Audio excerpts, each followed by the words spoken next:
Assalamualaikum warahmatullahi wabarakatuh. Pada kesempatan kali ini kita akan bahas tentang jurnal umum. Jadi pertemuan kita untuk kedepannya sampai UAS, materi kita itu mulai dari jurnal umum, kemudian posting buku besar, neraca saldo, jurnal penyesuaian, dan yang terakhir adalah laporan keuangan. Oke, sekarang kita masuk lagi ya tentang materi kita, yakni jurnal. Kita bahas sedikit tentang jurnal. Jurnal adalah alat untuk mencatat transaksi perusahaan yang dilakukan secara berurutan berdasarkan waktu terjadinya dan dengan menunjukkan akun-akun yang harus didebit dan dikredit beserta jumlah nominal dari masing-masing akun tersebut. Jadi nanti di dalam jurnal itu ada akun, kemudian posisi akunnya apakah dia di debit atau dikredit. Setelah itu penempatan nominalnya. Nah, jadi Anda semua, sebelum kita masuk ke bentuk jurnal umum, kita harus tahu dulu nih aturan debit dan kredit. Nah, kalau untuk aturan debit dan kredit, kita akan pakai akun tidak hanya 3 seperti persamaan dasar yang lalu. Kalau untuk persamaan dasar, kita kan butuhnya cuma 3. Yang pertama aktiva. Aktiva itu kan ada aktiva lancar, aktiva tetap.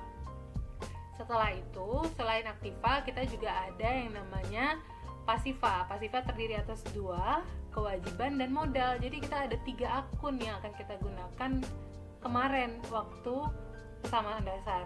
Nah, kalau sekarang kita gunakan, maksudnya bukan digunakan sih ya, cuman kalau di persamaan dasar semua pendapatan, semua beban, kemudian prive itu masuknya ke akun modal, tidak dipisah.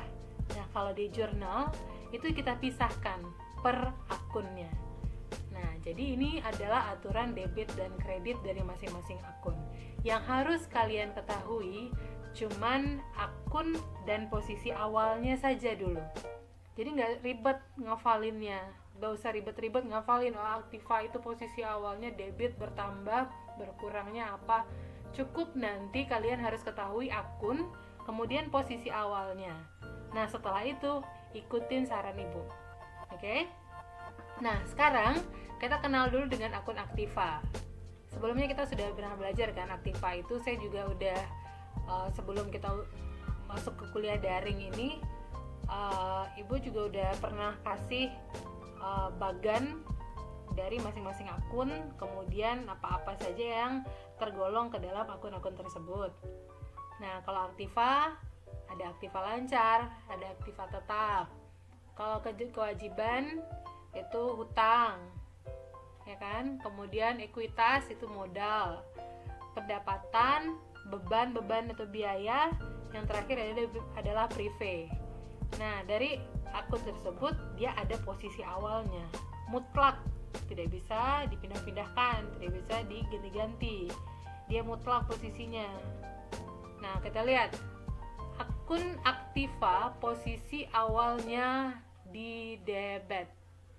Akun aktiva posisi awalnya yaitu di debit. Nah, kemudian kewajiban di kredit, ekuitas atau modal di kredit, pendapatan di kredit, beban di debit, dan prive juga di debit. Nah, itu posisi awal. Nah, kenapa sih ada bertambah, ada berkurang?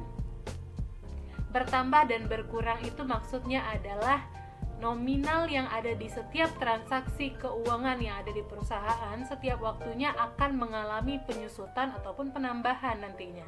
Nah, itu yang dimaksud dengan bertambah dan berkurang. Ketika suatu akun itu bertambah, maka dia ada posisinya, sehingga pihak akuntan akan mudah akan paham pembacaan dari jurnal yang kita buat. Nah, tadi kan bertambah dan berkurang itu kan ibu bilang nggak usah dihafalin kan ya, cukup posisi awalnya aja yang harus dihafalkan. Nah, jadi kuncinya di mana? Kuncinya ketika satu akun bertambah, itu nominalnya bisa ditempatkan pada posisi awal, atau suatu akun ketika dia bertambah posisinya sama dengan posisi awal. Coba ulangi. Kalau akun tersebut bertambah, posisinya sama dengan posisi awal. Nah, kalau berkurang gimana? Kalau berkurang, kebalikan dari posisi awal. Simpel kan? Nah, kalau sudah paham semua tentang kunci yang ini, kita bisa lanjut. Oke, kita akan lanjut aja ke bentuk dari jurnal.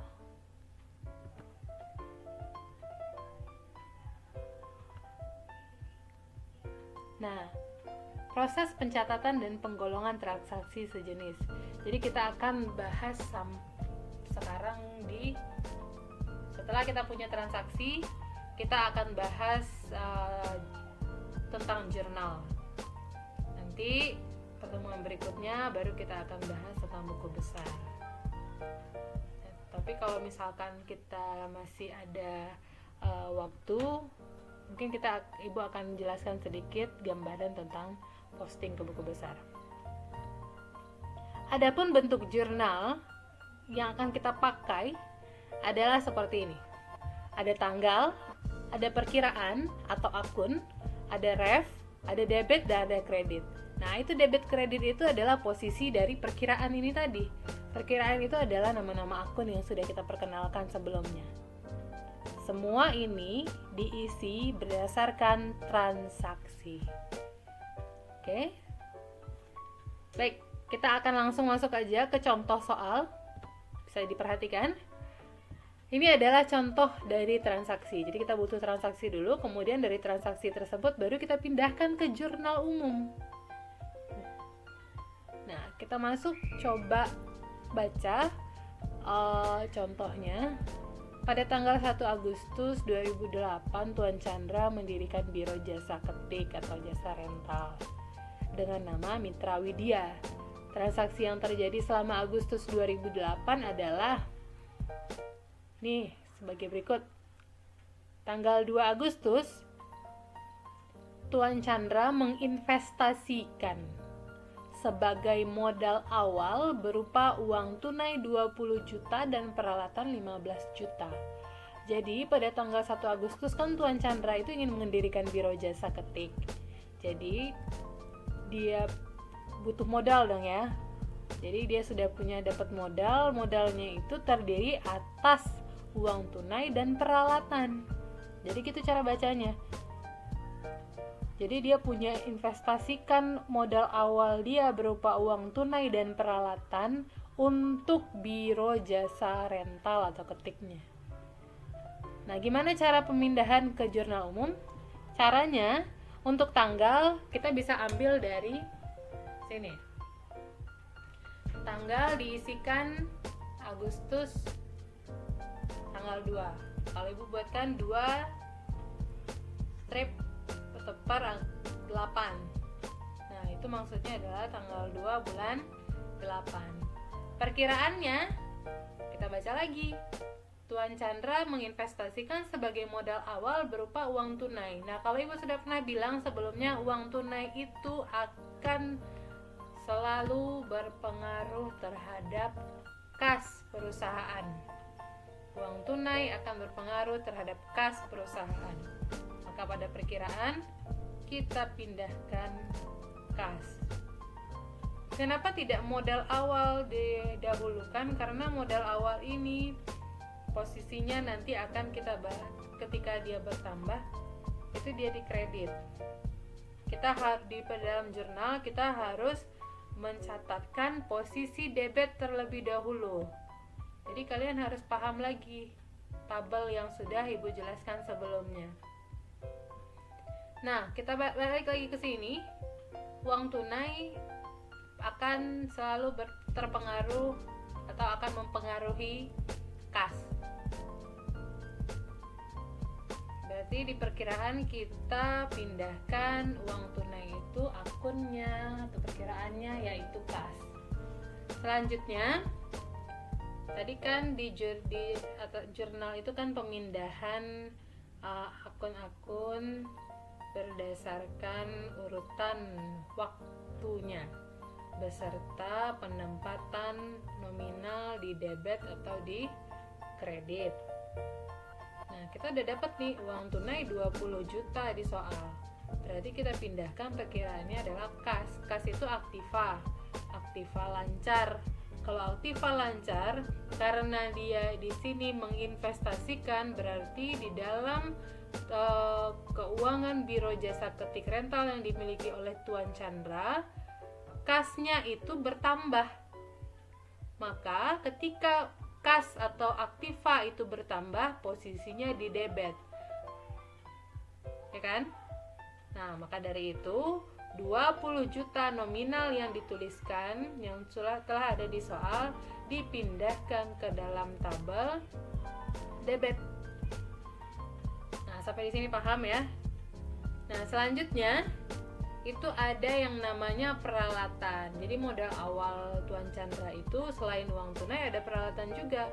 Nah, peralatannya masuk ke dalam kategori aktiva. Kalau peralatan masuk ke dalam aktiva tetap. Nah, dia masuk ke aktiva juga kan, karena dia bertambah, posisinya di debit. Maka dari itu setelah kas dibuatlah peralatan, dipindahkan transaksi tadi ke dalam jurnal dengan nama perkiraan, yaitu peralatan. Begitu juga dengan nominalnya. Nominalnya 15 juta masih di dalam kolom debit karena dia bertambah. Nah, yang terakhir, konsepnya di sini di jurnal ini adalah debit dan kredit harus balance. Di setiap transaksi debit dan kreditnya itu harus balance, harus seimbang nominalnya. Kalau tidak, maka akan terjadi kesalahan pencatatan. Nah, sudah kita punya kas dan peralatan, katanya di soal sebagai modal awal, maka dituliskan di perkiraan yaitu modal.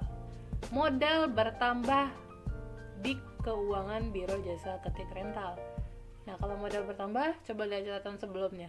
Modal bertambah di mana? Di kredit. Berapa totalnya? Karena dia investasi modal awal berupa uang tunai dan peralatan, maka kita jumlahkan kas dan peralatan tadi. 20 juta ditambah 15 juta. Totalnya adalah 35 juta. Coba lihat, hitung debit dan kredit sudah balance. Kalau sudah balance, kita bisa lanjut lagi untuk pindah ke transaksi tanggal berikutnya.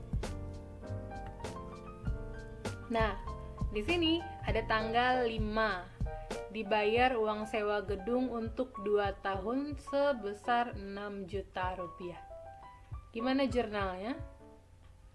Jurnalnya adalah kita buatkan tanggalnya dulu, tanggal 5 bulan 8. Kemudian perkiraannya adalah uang sewa gedung itu bukan termasuk ke dalam biaya sewa. Karena dia di tanggal awal dan dibayarkan untuk 2 tahun ke depan, maka dinamakan sewa dibayar di muka. Untuk akun sewa dibayar di muka itu berada pada aktiva, yaitu aktiva lancar. Jadi, sewa dibayar di muka bertambah, maka posisinya di debit. Dan karena kita bayar uang sewa gedung, maka kas kita akan berkurang, bukan modal kita yang berkurang. Kalau pokoknya konsepnya gini, ketika ada uang tunai yang masuk atau yang dikeluarkan dari kas perusahaan, dari perusahaan secara tunai, maka yang akan berpengaruh adalah kas. Karena kas berkurang, maka posisinya di kredit. Oke? Sampai di sana kira-kira paham? Kalau sudah paham, maka Agustus tanggal 7, tanggal 10, tanggal 12, 16 ini silahkan Anda kerjakan. Dan Ibu juga sudah berikan nomor atau kode akun yang dituliskan pada kolom referensi. Oke? Kira-kira, nah sepertinya Ibu akan cek dulu sejauh mana kalian paham tentang jurnal, karena sebelumnya sudah kalau nggak salah ini sudah dikerjakan juga ya. Ibu sudah sempat kasih, cuman kalau yang di sini silahkan kalian kerjakan dulu, dan nantinya ibu akan berikan penjelasan tentang cara memposting ke buku besar. Oke, sampai segitu dulu materi kita pada hari ini. Semoga bisa dipelajari, dan seandainya kalau ada pertanyaan boleh kita diskusikan kembali. Oke, assalamualaikum warahmatullahi wabarakatuh.